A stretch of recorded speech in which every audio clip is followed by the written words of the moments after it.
Hey everybody, welcome to Comics CC Studio. I am your host Brent, and we are going live here today. And I am bringing you some DC news as well as comic news, new comics that are being released, etc. So I will start off with a disclaimer. First of all, I apologize for being late, about 12 minutes late. My goal was to get this going at about 12 Eastern. That is kind of my new goal. We've got Marvelous Mondays, and today is Terrific Tuesday. And so I will be engaging with the chat as well. So if you have any questions or comments going on in today's news or just thoughts, I will keep that in mind as well. So without further ado, let's jump right into the news. So actually, before I get into other things, I do want to start with one thing, Lanterns. So Lanterns is on. I couldn't find any official reports, but it looks like it is doing very well.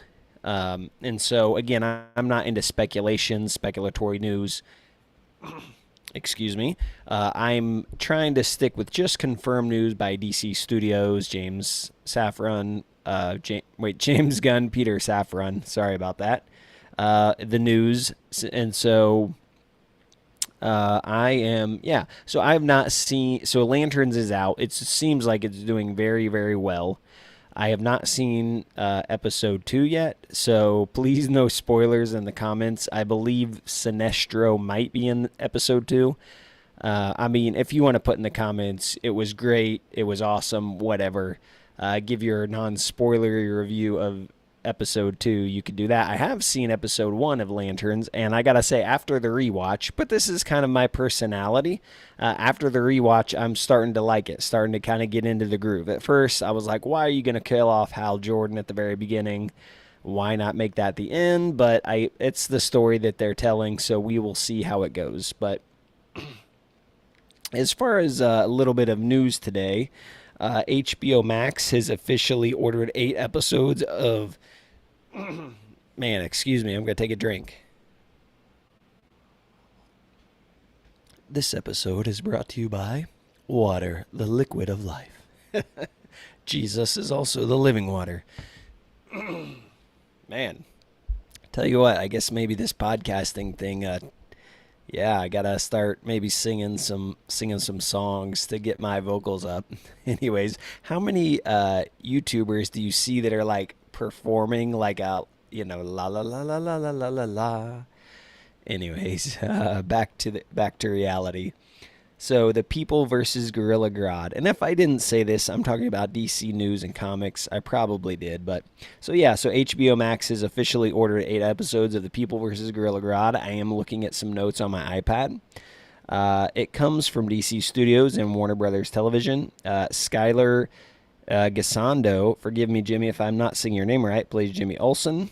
Jimmy Tatro plays Gorilla Grodd. It's a half-hour comedy mockumentary rather than a traditional superhero series, and this has been officially announced. So this might be, is this a strange thing that DC has announced? Like, when you think about superheroes, lanterns, things like that, is it strange or is it what DC needs? So it's very interesting, some of these side characters. And actually, last night I was talking with one of my coworkers about different shows like movies, but it could be applied to TV shows like Venom, Morbius, Craven the Hunter, things like that are not necessarily well known, I would say, to the general audience. I suppose Jimmy Olsen could be because Superman's been around forever. But it's just interesting when studios decide to take these shows without a hero. I'm assuming Superman is not going to be in this, although I would, if he had a brief cameo, how awesome would that be? But that's not confirmed. But yeah, so it's interesting how studios, particularly like Sony Studios, were doing the like Morbius, Venom, Craven the Hunter, and now DC is doing things that are not typical, right? A little bit outside of the box. Although we know with Guardians of the Galaxy, that's kind of how James Gunn operates. So is it something that he's pushing for, saying, give me the craziest, wacky ideas? Or is it, other people going, we know this is how James Gunn operates, and so this is something I've always wanted to do. Excuse me again. I need one of those cough buttons, right? Where you can like delay and delete it, but I don't have that. At least not yet. If you know about that, let me know. Yeah, so which is it? Is it James telling them, or is it them going to James with these ideas that are a little bit outside the box? They're like, yeah, this wouldn't have worked under the Snyderverse, but absolutely under James Gunn's new DCU and Peter Safran. So is this, something that, is it unusual? Does it make the DCU more interesting, or could it make the overall universe feel too disconnected? I don't think James Gunn would let that happen. As far as, I don't know that he's going to be as integrated as the MCU. Yeah, so I would be interested to know, is this something you're excited for when it comes to DC? Or is it something that you're like, I'm not really interested in? I think, as far as me personally, I'm pretty sure I'll watch it, and at least give it a run. Like, initially kind of told myself I'm going to give Lanterns 3 episodes to see, is it something I'm going to sink my teeth into, or just kind of let it pass? And I suppose with Jimmy Olsen and Gorilla Grodd, the People versus Gorilla Grodd, is it, so interesting of a choice. Gorilla Grodd, like, although they are bringing Brainiac to the Man of Tomorrow, so what other of Superman's villains could we potentially, to borrow a phrase from our friendly neighborhood Spider-Man, Yelena, small potatoes. What are the small potato villains that they could do on HBO Max? That might be a fun discussion to have. So let's see here. I do not have any comments about that. So I'll move on. Yeah, we know James Gunn. He's not afraid to experiment. And will the general public embrace this? So that is kind of it for the movie side, or I guess media side that I have for today. Definitely I will be trying to keep things updated. So let's talk about comic books now. Several releases this week, but I'm going to talk about Batman Bad Seeds, Sunset #1. It is a new Batman-related one-shot event material and part of Batman Bad Seeds storyline. So if you're a Batman reader, this is probably one of the bigger books to look at this week. Also coming out is Superman 41, Kingdom of Zod. It's part of the DC Kingdom of Zod storyline. The issue continues the conflict involving Superman, Supergirl, Superboy Prime, and Zod.